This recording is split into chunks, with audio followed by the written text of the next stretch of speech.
Hello everyone. My greetings to each one of you. This is the sixth session on utility analysis.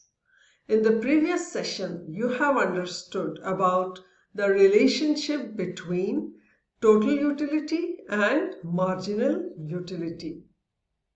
I am Poonam Vohra from Microeconomics Learning Center.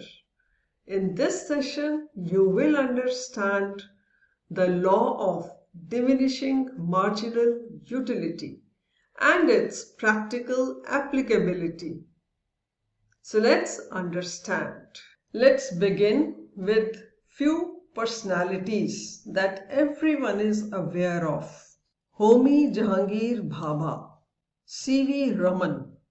They were the nuclear physicists of India.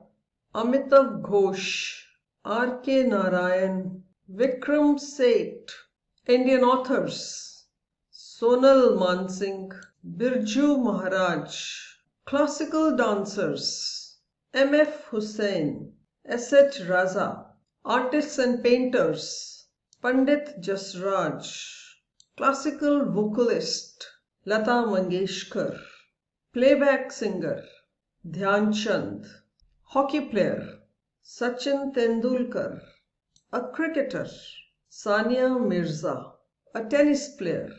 I'm sure all of you have heard of these names and know a lot about them. They are all very famous people and well-known personalities in different fields. Did they stop doing their work after researches are done by the physicists, or books are written by the authors, or performances being done by the classical dancers, or by vocalists, or paintings done by the artists, or matches played by the players? No, they never stopped. They continued working because they were never satisfied with what they have done. As they used to get more and more satisfaction by doing more and more work. I just want you to remember this aspect so that it becomes easy to understand the law of diminishing marginal utility. Now think about certain activities: drinking water, consuming food, consuming a soft drink, listening to a particular music, watching movies, visiting relatives, applying cosmetics, driving on a busy road, or wearing a particular dress. Few activities are being mentioned here. It is not possible to keep continuing with these activities for a longer period of time because it will lead to less and less satisfaction as more and more of it is done. One cannot consume more food than what is required. By doing so, it will result in dissatisfaction, or the person will not consume food at all after a certain time. So is the case with any such activity. You can keep continuing for a certain time period, but beyond that, the satisfaction will decline and you will not feel like doing it. Whether it is driving a car on a busy road, whether it is watching a movie, whether it is listening to a music, visiting relatives, applying cosmetics, any activity. So please remember this aspect also, that no individual can continue to perform any one activity for a longer period of time. By doing so, the satisfaction derived will start declining. After having in mind the kind of work done by some of the famous personalities and the activities which most people generally perform, one can understand the law of diminishing marginal utility. Like any other law, this law is also based on certain assumptions. As discussed earlier, The most important assumption made by economists like Marshall, who propounded this law, is the possibility to measure utility. According to Marshall, individuals can put a specific number of the amount of satisfaction that is derived from the consumption of a commodity. The unit of measuring utility is utils. It is also assumed that the consumption takes place within a stipulated time period. Otherwise, the law may not hold. So, for example, it is important for, say, Anita to consume ice cream continuously, let's say an hour, for her marginal utility to decline. If there are time gaps between consuming the ice cream, then marginal utility may not decline. Then for the law to hold, it is also important to assume that a reasonable amount of a commodity in question forms a unit. For example, if it is rice, 1 grain of rice will not serve the purpose. It has to be a handful of rice.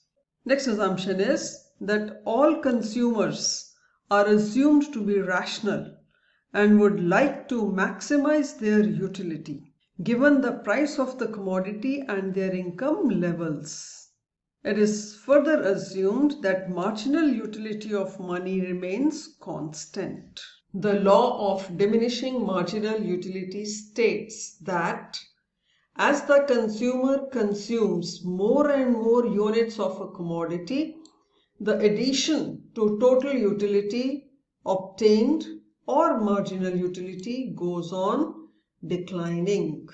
Now, have a look at these activities and think what happens to marginal utility in these cases.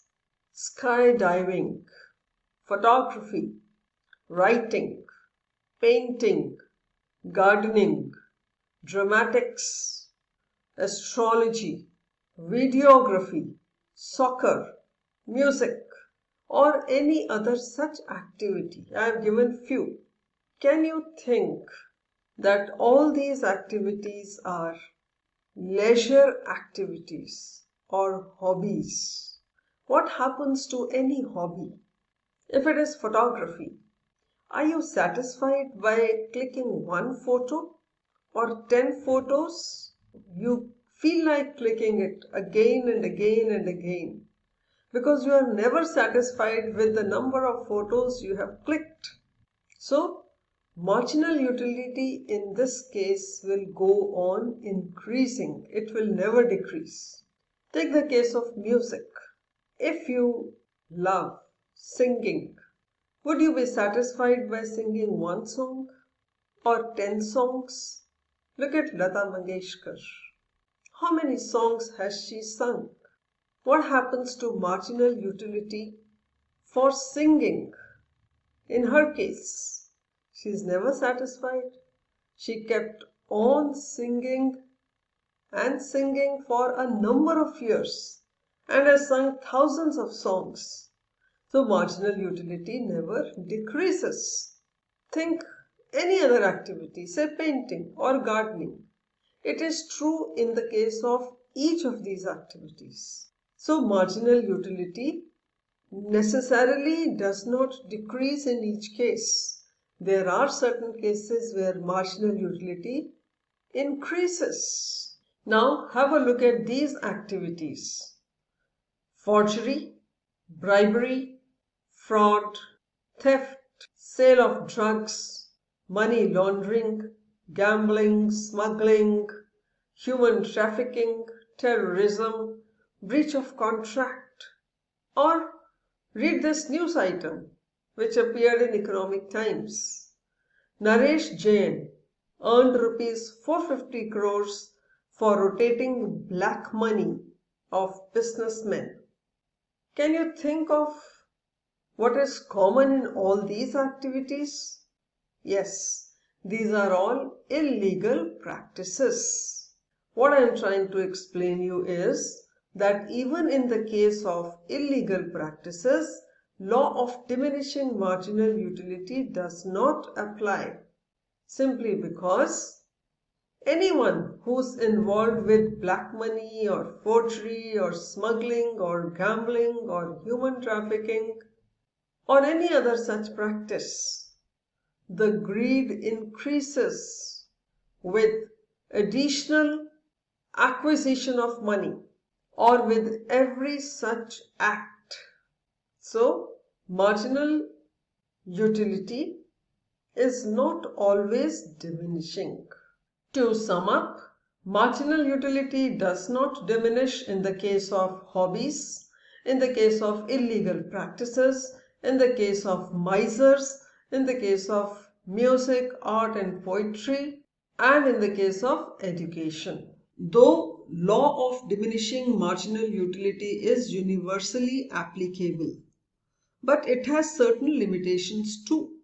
Diminishing marginal utility is not applicable in all the cases. There are certain cases where marginal utility increases, as we have just understood that in the case of hobbies, in the case of illegal practices, for misers, for music, art, poetry, etc., for education also, marginal utility does not diminish. Another limitation is that utility is satisfaction which is psychological in nature. So it cannot be quantitatively measured. The law is based on the assumption that the consumer consumes just one commodity. In real life, no consumer consumes just one commodity. Each consumer consumes more than one commodity. It has also been assumed that for law of diminishing marginal utility to hold good, the consumption has to be continuous, whereas in real life, consumption is not always continuous. So though it is universally applicable, but it has certain limitations too. Despite having limitations, law of diminishing utility helps to derive the law of demand. Also, one needs to take care that it is not total utility but marginal utility determines price and quantity of a commodity. I hope you have understood the law of diminishing marginal utility. Barring few cases, it has a practical significance and is applicable almost in every act that we perform. Now with this, the session comes to an end. The next session would focus on equilibrium of a consumer, assuming that the consumer consumes one commodity only. Till then, keep reading and keep learning.